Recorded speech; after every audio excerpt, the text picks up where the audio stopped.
Ternyata kesimpulan dia bukan saya nih, kesimpulan dia bahwa nasab Ba'alwi yang menurunkan Habib di Nusantara ini putus. Pasca diumumkannya Muktamar ke-35 PBNU yang akan digelar sekitar Juli atau Agustus 2026, siapakah yang nanti akan menempati posisi Rais Am PBNU? Apakah tetap KH Miftahul Ahyar? Ataukah mungkin ada nama kiai yang lain? Inilah setidaknya 5 prestasi unggul Kiai Said Aqil Siraj yang penting untuk diketahui. 1. Kiai Said memimpin NU sebagai Ketua Umum PBNU selama 2 periode penuh. KH Said Aqil Siraj menjabat sebagai Ketua Umum Pengurus Besar Nahdlatul Ulama PBNU selama 2 periode, yakni dari 2010 hingga 2021. Sebuah periode panjang yang menunjukkan kepercayaan internal terhadap kepemimpinannya dalam organisasi Islam terbesar di dunia ini. Di bawah kepemimpinannya, NU tidak hanya menjaga eksistensi tradisi pesantren, tetapi mengembangkan berbagai program strategis yang menguatkan basis sosial keagamaan organisasi. 2. Kiai Said sebagai tokoh muslim berpengaruh di dunia.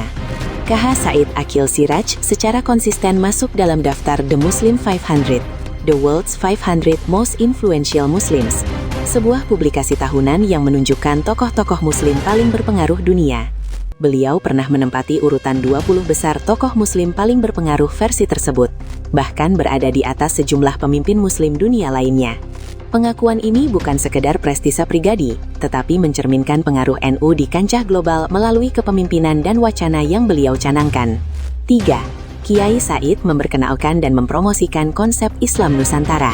Salah satu kontribusi intelektual KH Said Aqil yang sangat penting adalah pengembangan dan penyebaran gagasan Islam Nusantara, bentuk Islam moderat yang kontekstual dengan budaya Indonesia dan menekankan toleransi, kerukunan, dan kebangsaan. Islam Nusantara menjadi salah satu identitas NU yang membedakannya secara strategis dari arus Islam fundamentalis dan menjadi landasan dakwah serta dialog antar umat beragama di Indonesia dan luar negeri.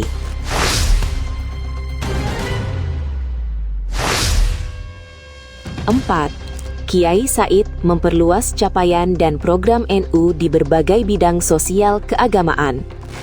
Di bawah kepemimpinannya, NU melaporkan berbagai pencapaian signifikan di banyak sektor seperti pendidikan, kesehatan, ekonomi, penguatan organisasi, advokasi hukum, dan manajemen aset.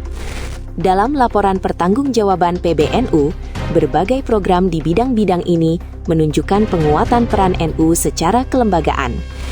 Contoh nyata termasuk pengembangan sekolah menengah kejuruan SMK dan jaringan pesantren yang membantu menjawab kebutuhan praktis masyarakat serta memperluas dampak sosial NU di seluruh Indonesia.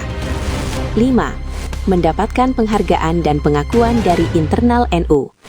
KH Said Aqil Siraj telah menerima anugerah 1 abad NU sebagai tokoh yang berjasa bagi organisasi dan jamaahnya. Penghargaan ini diberikan dalam rangka peringatan 1 abad NU sebagai bentuk penghormatan terhadap kontribusi beliau dalam perkembangan organisasi. Penghargaan semacam ini tidak hanya simbolis, tetapi menjadi pengakuan kolektif dari ulama, pimpinan, dan warga NU atas dedikasi panjang beliau dalam layanan keagamaan, pendidikan, dan organisasi. Apakah Kiai Said layak menjadi Rais Am PBNU?